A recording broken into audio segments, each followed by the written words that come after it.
नमस्कार। आज की वीडियो में हम लोग जानने वाले हैं कि मकोका एक्ट क्या होता है। मकोका एक्ट सन 1999 में 1999 में महाराष्ट्र सरकार ने अंडरवर्ल्ड से जुड़े अपराधों को ख़त्म करने के लिए या फिर जो भी अपराध वहाँ पर बहुत बड़े पैमाने पर थे उनको ख़त्म करने के लिए लगाया। मकोका एक्ट का फुल फॉर्म जो होता है वो क्या होता है कि Maharashtra control of organised crime act. जैसा कि इसके नाम में ही छुपा हुआ है ऑर्गेनाइज्ड क्राइम। अगर कोई अपराधी संगठित रूप से 10 सालों का जो टाइम पीरियड दिया जाता है वो 10 सालों का टाइम पीरियड दिया जाता है कि अगर कोई अपराधी 10 साल के अंदर कम से कम 2 बार 10 साल के अंदर अगर वो कम से कम 2 बार ऐसे संगठित अपराधों में दोषी पाया जाता है तो उसको मकोका एक्ट के अंदर उस पर धारा लगाई जाती है। तो मकोका एक्ट मेनली लगता कैसे है? सबसे पहली बात तो जिस आदमी ने ये संगठित क्राइम किया है जिस पर ये मकोका एक्ट लगाया जाना है वो कम से कम 10 साल के अंदर 2 बार ऐसे संगठित क्राइम में जुड़ा हुआ होना चाहिए। और सबसे बड़ी बात यह है कि उसके साथ कम से कम 2 अपराधी उस अपराध में और संलिप्त रहने चाहिए, वो अकेला नहीं होना चाहिए।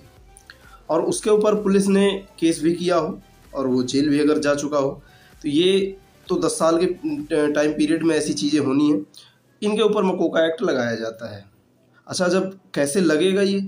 तो जब भी कभी पुलिस को किसी अपराधी पर मकोका एक्ट लगाना होता है तो वो क्या करती है, एसीपी से पहले परमिशन लेती है। ACP additional commissioner of police से परमिशन लेना पड़ता है उसको कि हमको इस अपराधी पर मकोका लगाना है तो लगाया जाए या फिर नहीं लगाया जाए। और मकोका के अंतर्गत जो अपराध रखे गए हैं, जैसे किसी से जबरन वसूली किया जाए जो हफ्ता वसूलते हैं, या फिर लूट मार, या फिर फिरौती, किसी की सुपारी लेना, मर्डर, या फिर अंडरवर्ल्ड के कई सारे ऐसे अपराध हैं जिनसे मोस्टली ज़्यादा पैसे बनाए जा सकते हैं। ऐसे अपराधों को इसकी श्रेणी में रखा गया है। वैसे तो 1999 में इसको महाराष्ट्र सरकार ने शुरू किया था, लेकिन अभी हाल फिलहाल में ये दिल्ली में भी सक्रिय है और दिल्ली सरकार ने इसे 2002 में लागू कर दिया था। अभी पूरे भारत में ये 2 ही स्टेट में लागू है। अच्छा, इसका जो नियम है वो थोड़ा सा सख्त है, इसलिए और सरकारें भी इसको लाना चाहती हैं, लेकिन कुछ कारणों से अभी और कोई सरकार, अभी और किसी राज्य की सरकार इसको अभी लागू नहीं कर पाई है। तो अभी केवल और केवल महाराष्ट्र और दिल्ली में ये लागू है।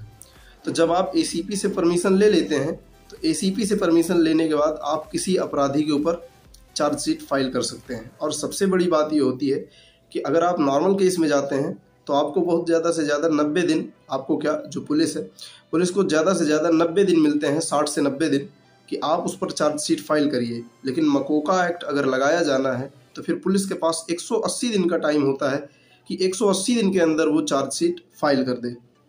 नॉर्मली क्या होता है, किसी पर जब मुकदमा दर्ज कराया जाएगा और मुकदमा दर्ज कराने के बाद 180 दिन के अंदर पुलिस को चार्जशीट फाइल करनी रहती है।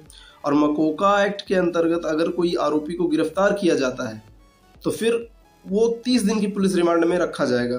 जैसे नॉर्मली अगर आईपीसी की धारा में किसी में गिरफ्तार किया जाता है तो उसको बहुत ज़्यादा से ज़्यादा 15 दिन तक रिमांड में रखा जा सकता है, लेकिन अगर मकोका एक्ट के अंतर्गत वो गिरफ्तार किया गया है तो उसको फिर 30 दिन की पुलिस रिमांड पर रखा जाएगा। और अगर इसमें उसको अपराधी पाया गया संगठित अपराधों में, उसको ये कहा गया कि आदतन अपराध करता है, उसमें क्या किया जाएगा कि उसको जो ज़्यादा से ज़्यादा सज़ा का प्रावधान है, मकोका एक्ट के अंतर्गत जो ज़्यादा से ज़्यादा सज़ा का प्रावधान है वो फांसी है। वैसे फांसी तो अंतिम सज़ा हुई, उसके पहले भी कई सारी सज़ाएं हैं, लेकिन अगर अंतिम सज़ा हुई, बड़ी से बड़ी सज़ा, तो क्या है, फांसी। और जो न्यूनतम सज़ा है मकोका एक्ट के अंतर्गत, जो न्यूनतम सज़ा है वो 5 साल की रखी गई है, 5 साल की जेल। तो अगर आपने बहुत बड़ा अपराध किया है, अंडरवर्ल्ड से आप जुड़े हुए हैं, आपने देश को कुछ क्षति पहुंचाई है, तब आपको फांसी हो सकती है। और अगर आपने किसी एक इंडिविजुअल पर्सन को ऐसे क्षति पहुंचाई है जिसके अनुसार आपके ऊपर केस लगाया गया है, आपने कुछ ऐसे कांड किए हैं जो कि आपके क्षेत्र में ही है, मतलब आपके रीजनल केसेस हैं, तो वहाँ पर आपको 5 साल की जेल से उससे ज़्यादा तक की सज़ा हो सकती है। उम्मीद है आपको मकोका एक्ट के अंतर्गत जो हमने वीडियो बनाई है वो आपको वीडियो समझ में आई होगी। अगर वीडियो समझ में आई है, पसंद आई है, तो वीडियो को लाइक करिए और अगली वीडियो को जल्दी से जल्दी पाने के लिए नोटिफिकेशन बेल को ऑन कर लीजिए, चैनल को सब्सक्राइब कर लीजिए। मिलते हैं अगली वीडियो में, तब तक के लिए जय हिंद।